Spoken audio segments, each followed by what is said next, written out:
શ્રી રામચરિત માનસ બાલકાંડ શિવજીનો વિવાહ। હે માતા, કલંક ન વહોરીશ, રોવું છોડી દે, આ અવસર વિષાદ કરવાનો નથી। મારા ભાગ્યમાં જે લખ્યું હશે સુખ દુઃખ તે હું જ્યાં જઈશ ત્યાં પામીશ જ। પાર્વતીજીના આવા વિનયયુક્ત કોમળ વચન સાંભળીને બધી સ્ત્રીઓ શોક કરવા લાગી અને જાત જાતના દોષ વિધાતાને આપીને આંખોમાંથી અશ્રુ વહેડાવવા લાગી। આ સમાચારને સાંભળતા જ હિમાલયે તે સમયે નારદજી અને સપ્તર્ષિઓને સાથે લઈને પોતાના ઘરે ગયા। ત્યારે નારદજીએ પૂર્વજન્મની કથા સંભળાવી સર્વેને સમજાવ્યા અને કહ્યું કે હે મેના, તમે મારી સાચી વાત સાંભળો। તમારી આ પુત્રી સાક્ષાત જગતજનની ભવાની છે। તે અજન્મા, અનાદિ અને અવિનાશીની શક્તિ છે। સદા શિવજીના અડધા અંગમાં રહે છે। એ જગતની ઉત્પત્તિ, પાલન અને સંહાર કરનારી છે અને પોતાની ઈચ્છાથી જ લીલા શરીર ધારણ કરે છે। અગાઉ એ દક્ષના ઘરે જય જન્મ્યા હતા ત્યારે એમનું નામ સતી હતું। ઘણું જ સુંદર શરીર પામ્યા હતા। ત્યાં પણ સતીને શંકરજી સાથે જ પરણાવ્યા હતા। આ કથા આખા જગતમાં પ્રસિદ્ધ છે। એક વખત તેમણે શિવજીની સાથે આવતા માર્ગમાં રઘુકુળ રૂપી કમળના સૂર્ય શ્રી રામચંદ્રજીને જોયા ત્યારે એમને મોહ થઈ ગયો અને એમણે શિવજીનું કહ્યું ન માનીને ભ્રમવશ થઈ સીતાજીનો વેશ ધારણ કરી લીધો। સતીજીએ જે સીતાજીનો વેશ ધારણ કર્યો એ જ અપરાધના કારણે શંકરજીએ તેમને ત્યાગી દીધા। પછી શંકરજીના વિયોગમાં પોતાના પિતાના યજ્ઞમાં જઈને ત્યાં જ તેઓ યોગાગ્નિથી ભસ્મ થઈ ગયા। હવે એમણે તમારા ઘરમાં જન્મ લઈને પોતાના પતિને માટે કઠિન તપ કર્યું છે એમ જાણીને સંશય ત્યજી દો। પાર્વતીજીનો તો સદાય શિવજીને પ્રિય અર્ધાંગના છે। ત્યારે નારદના વચનો સાંભળીને સર્વેનો વિષાદ દૂર થઈ ગયો અને ક્ષણ માત્રમાં આ સમાચાર આખાય નગરમાં ઘેર ઘેર વ્યાપી ગયા। તે સમયે મેના અને હિમાલય આનંદમાં મગ્ન થઈ ગયા અને તેમણે વારંવાર પાર્વતીના ચરણોની વંદના કરી। સ્ત્રી પુરુષો, બાળકો, યુવાનો અને વૃદ્ધો, નગરના સર્વે લોકો ઘણા પ્રસન્ન થઈ ગયા। નગરમાં મંગળ ગીતો ગવાવા લાગ્યા અને સૌએ જાત જાતના સુવર્ણોના કળશ સજાવ્યા। પાક શાસ્ત્રમાં જે રીતે છે તે પ્રમાણે અનેક જાતની રસોઈ બની જમણવાર થયા। જે ઘરમાં સ્વયં માતા ભવાની રહેતા હોય ત્યાંના જમણવારનું વર્ણન કેવી રીતે કરી શકાય। હિમાલયે આદરપૂર્વક સર્વે જાનૈયાઓને, વિષ્ણુ, બ્રહ્મા અને સર્વે વર્ગેના દેવતાઓને બોલાવ્યા। જમનારાઓની ઘણી જ પંગતો બેસી ચતુર રસોઈયા પીરસવા લાગ્યા। સ્ત્રીઓની મંડળીઓ દેવતાઓને જમતા જાણીને કોમળ વાણીથી ફટાણા ગાવા માંડી। સર્વે સુંદર સ્ત્રીઓ મીઠા સ્વરે ફટાણા ગાવા લાગી અને વ્યંગ ભરેલા વચનો સંભળાવવા માંડી। દેવગણ વિનોદ સાંભળીને ઘણું સુખ અનુભવે છે એટલે જ જમવામાં ઘણી વાર લાગી રહી છે। જમતી વેળાએ જે આનંદ વધ્યો તે કરોડો મુખોથી પણ કહી નથી શકાતો। ભોજન કરી લીધા પછી બધાના હાથ મુખ ધોવડાવીને પાન પાયા પછી સર્વે લોકો જે જ્યાં ઉતર્યા હતા તે જાનવાસી તેઓ ગયા। પછી મુનિઓએ આવીને હિમાલયને લગ્ન પત્રિકા કહી સંભળાવવાની અને વિવાહનો સમય જોઈ દેવતાઓને તેડાવ્યા। સર્વે દેવતાઓને આદર સહિત બોલાવી લીધા અને સર્વેને યથા યોગ્ય આસન આપ્યા। વેદની વિધિ પ્રમાણે વેદી ચોકી શણગારવામાં આવી અને સ્ત્રીઓ સુંદર શ્રેષ્ઠ મંગળ ગીત ગાવા લાગી। વેદાંકા પર એક અત્યંત સુંદર દિવ્ય સિંહાસન હતું જેની સુંદરતાનું વર્ણન નથી કરી શકાતું કેમ કે સ્વયં બ્રહ્માજીનું બનાવેલું હતું। બ્રાહ્મણોને શીશ નમાવી અને હૃદયમાં પોતાના સ્વામી શ્રી રઘુનાથજીનું સ્મરણ કરીને શિવજી તે સિંહાસન પર બેસી ગયા। પછી મુનીશ્વરોએ પાર્વતીજીને તેડાવ્યા। સખીઓ શૃંગાર કરી તેમને લઈ આવી। પાર્વતીજીના રૂપને જોતા જ સર્વે દેવો મોહિત થઈ ગયા। સંસારમાં એવો કયો કવિ છે કે જે તે સુંદરતાનું વર્ણન કરી શકે। પાર્વતીજીને જગદંબા અને શિવજીના પત્ની જાણીને દેવોએ મનમાં ને મનમાં પ્રણામ કર્યા। ભવાની સુંદરતાની સીમા છે, કરોડો મુખોથી પણ તેમની શોભા કહી નથી શકાતી। જગતજનની પાર્વતીજીની મહાન શોભાનું વર્ણન કરોડો મુખોથી પણ થઈ શકે તેમ નથી. વેદ, શેષજી અને સરસ્વતીજી પણ તે કહેતા સંકોચ પામે છે. તો મંદબુદ્ધિ તુલસી તેમની પાસે કઈ ગણતરીમાં છે? સુંદરતા અને શોભાની ખાણ માતા ભવાની મંડપ વચ્ચે જ્યાં શિવજી હતા ત્યાં ગયા. સંકોચને લીધે તેઓ પતિ શિવજીના ચરણ કમળોને જોઈ શકતા ન હતા, પરંતુ તેમનું મનરૂપી ભમરો ત્યાં રસપાન કરી રહ્યો હતો. મુનિઓની આજ્ઞાથી શિવજી અને પાર્વતીજીએ ગણેશજીનું પૂજન કર્યું. મનમાં દેવતાઓને અનાદિ સમજીને કોઈ આ વાતને સાંભળીને શંકા ન કરે કે ગણેશજી તો શિવ પાર્વતીનું સંતાન છે, અત્યારે વિવાહ પૂર્વે તે ક્યાંથી આવી ગયા?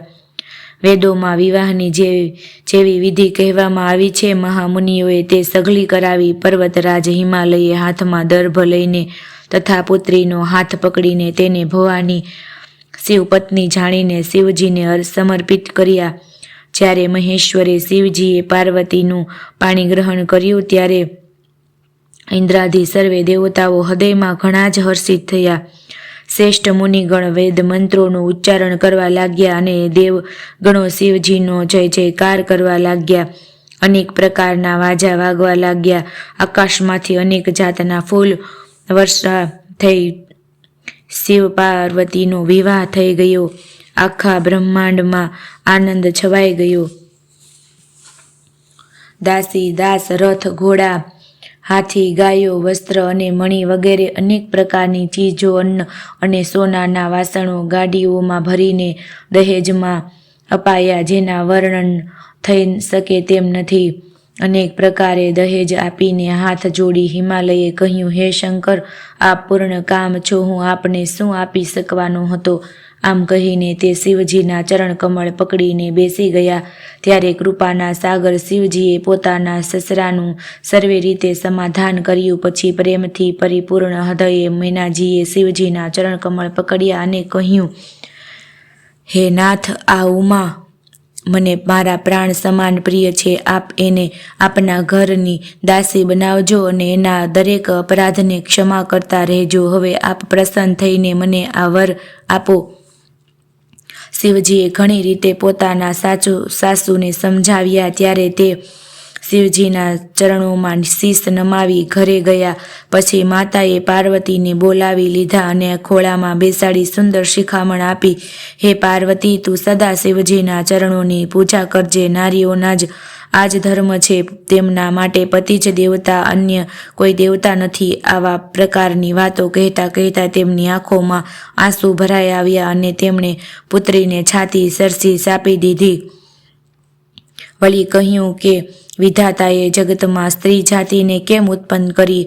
પરાધીનને સપનામાં પણ સુખ નથી મળતું. એમ કહેતા માતા સ્નેહના લીધે અત્યંત વ્યાકુળ થઈ ગયા. પરંતુ દુઃખી થવાનો આ સમય નથી એમ જાણીને તેણે ધીરજ ધરી. મેના વારંવાર ભેટે છે અને પાર્વતીના ચરણો પકડીને પડી જાય છે. ઘણો જ પ્રેમ છે, કંઈ વર્ણન નથી કરી શકાતું. ભવાની સર્વે સ્ત્રીઓને મળી ભેટીને પાછા પોતાની માતાને હૃદયે વીંટળાઈ ગયા.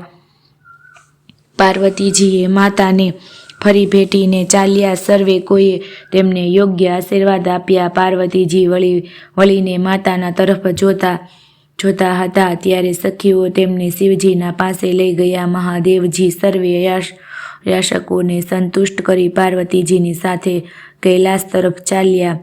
સર્વે દેવતાઓ પ્રસન્ન થઈને ફૂલોની વર્ષા કરવા લાગ્યા અને આકાશમાં સુંદર નગારા વગાડવા મંડાયા. ત્યારે હિમાલય અત્યંત પ્રેમથી શિવજીને વળાવવા સાથે ચાલ્યા. વૃષકેતુ શિવજી એ અનેક રીતે એમને સંતોષીને વિદાય કર્યા. પર્વતરાજ હિમાલય તુરત ઘેર આવ્યા અને તેમણે બધા પર્વતો અને સરોવરોને બોલાવ્યા. હિમાલય આદર, દાન, વિનય અને ઘણા સન્માનપૂર્વક સર્વેને વિદાય આપી. જ્યારે શિવજી કૈલાસ પર્વત પર પહોંચ્યા ત્યારે સર્વે દેવતાઓ પોતપોતાના લોકમાં ચાલ્યા ગયા. તુલસીદાસજી કહે છે કે પાર્વતીજી અને શિવજી જગતના માતા પિતા છે, એટલે હું એમના શૃંગારનું વર્ણન કરતો નથી. શિવ પાર્વતી વિવિધ પ્રકારના ભોગ વિલાસ કરતા કરતા પોતાના ગણો સહિત કૈલાસ પર રહેવા લાંડિયા તેઓ નિત્ય નવા વિહાર કરતા હતા. આમ ઘણો જ સમય વીતી ગયો. પછી 6 મુખવાળા પુત્ર સ્વામી કાર્તિકેયનો જન્મ થયો, જેમણે મોટા થયા પછી યુદ્ધમાં તારકાસુરને માર્યો. વેદશાસ્ત્ર અને પુરાણમાં સ્વામી કાર્તિકેયના જન્મની કથા પ્રસિદ્ધ છે અને આખું જગતને તેને જાણે છે. ષડાંગન સ્વામી કાર્તિકના જન્મ, કર્મ, પ્રતાપ અને મહાન પુરુષાર્થને આખું જગત જાણે છે. તેથી હે વૃષકેતુ, શિવજીના પુત્રનું ચરિત્ર સંક્ષિપ્તમાં જ કહ્યું છે. શિવ પાર્વતીના વિવાહની આ કથાને જે સ્ત્રી પુરુષ કહેશે અને ગાશે તે કલ્યાણના કાર્યો અને વિવાહ આદિ મંગળોમાં સદા સુખ મેળવશે. ગિરિરાજ પતિ મહાદેવજીનું ચરિત્ર સમુદ્ર સમાન અપાર છે, તેનો પાર વેદો પણ નથી પામતા. તો અત્યંત મંદબુદ્ધિ અને ગમાર તુલસીદાસ તેનું વર્ણન કેવી રીતે કરી શકે?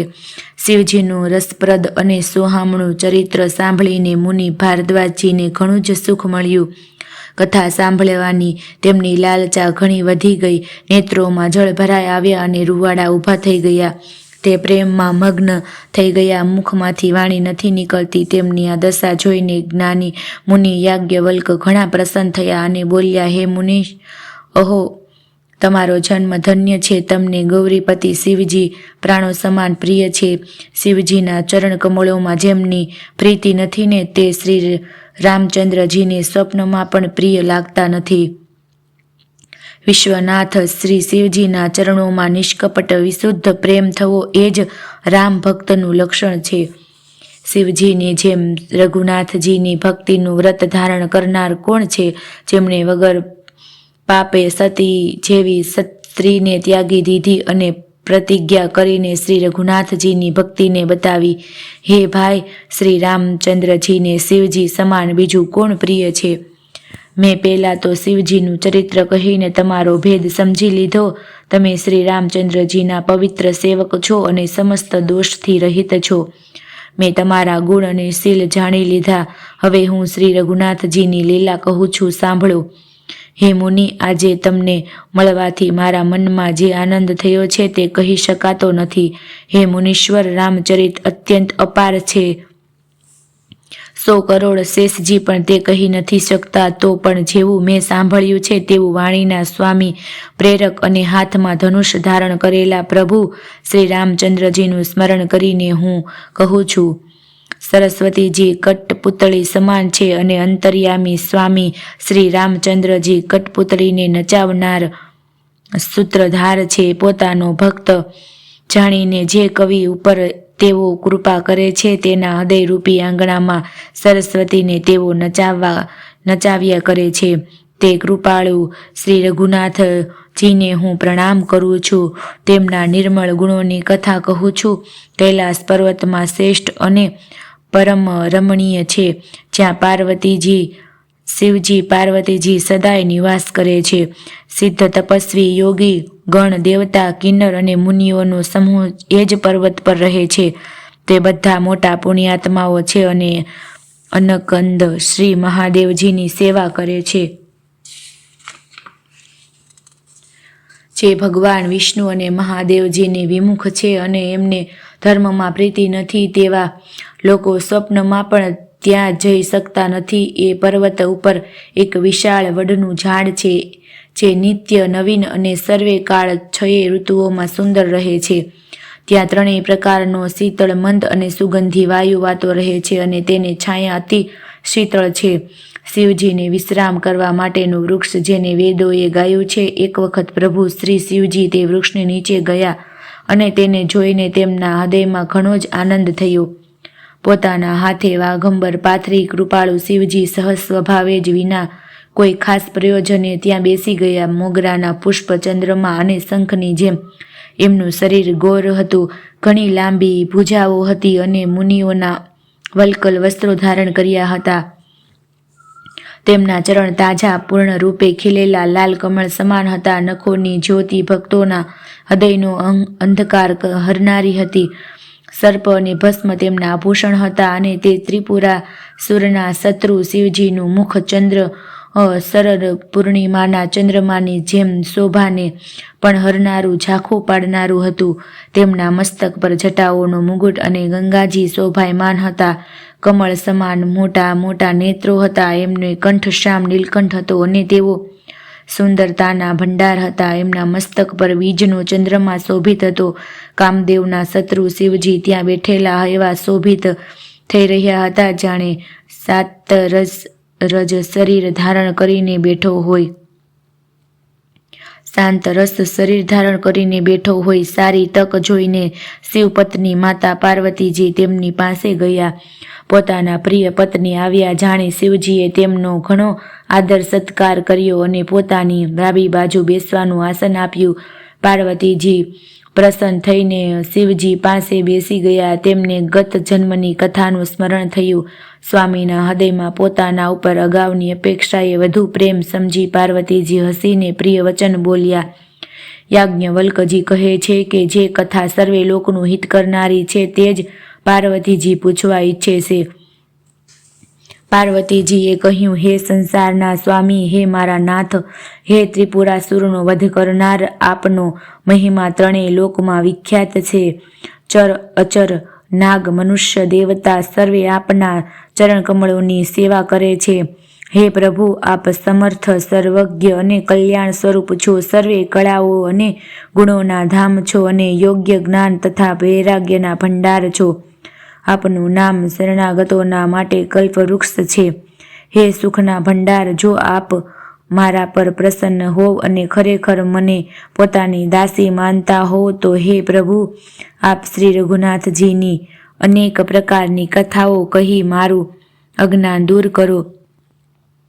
જેમનું ઘર કલ્પવૃક્ષની નીચે હોય તે ભલા દરિદ્રતાથી ઉત્પન્ન દુઃખને શા માટે સહે? હે શશિભૂષણ, હે નાથ, હૃદયમાં આવો વિચાર કરી મારી બુદ્ધિને ભારે ભ્રમને દૂર કરો. હે પ્રભુ, જે પરમાર્થ તત્વ બ્રહ્મના જ્ઞાતા અને વક્તા મુનિઓ છે તેઓ શ્રી રામચંદ્રજીને અનાદિ બ્રહ્મ કહે છે. તેમ શેષ, સરસ્વતી, વેદ અને પુરાણ સર્વે શ્રી રઘુનાથજીના ગુણ ગાય છે. અને હે કામદેવના શત્રુ, આપ પણ દિવસ રાત આદરપૂર્વક રામ રામ જપ્યા કરો છો. એ રામ તેજ અયોધ્યાના રાજાના પુત્ર છે કે અજન્મા, નિર્ગુણ અને અલક્ષ્ય અકળ કોઈ બીજા રામ છે? જો તેઓ રાજપુત્ર છે તો બ્રહ્મ કેવી રીતે? અને જો બ્રહ્મ છે તો સ્ત્રીના વિરહમાં તેમની બાવરી કેવી રીતે થઈ ગઈ? એક બાજુ એમના એવા ચરિત્ર જોઈને અને બીજી બાજુ એમનો મહિમા સાંભળીને મારી બુદ્ધિ અત્યંત ભમી રહી છે. જો ઈચ્છા રહિત વ્યાપક સમર્થ બ્રહ્મ કોઈ અન્ય છે તો હે નાથ, મને તે સમજાવીને કહો. મને નાદાન સમજીને મનમાં ક્રોધ ન લાવો. જે રીતે મારો મોહ દૂર થાય તે જ કરો.